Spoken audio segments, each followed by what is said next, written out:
Hi, good afternoon. This is Michelle Silverman Bedell. I'm the broker owner of Silverson's Realty located in Scarsdale, New York. Today I had a closing at a house in Armonk, and I'd like to speak about who attends the closing and really what happens at the closing. Many people are not aware of all the parties involved. So obviously you have the buyer and the seller.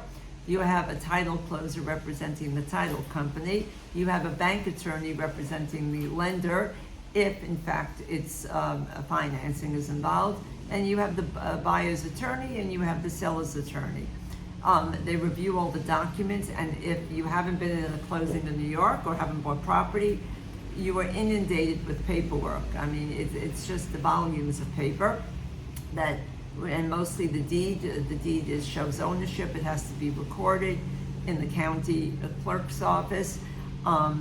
In addition, they make sure that all the numbers are correct on the closing disclosure, which is really an itemized list on the buy side and the sell side of all the expenses that people pay and receive.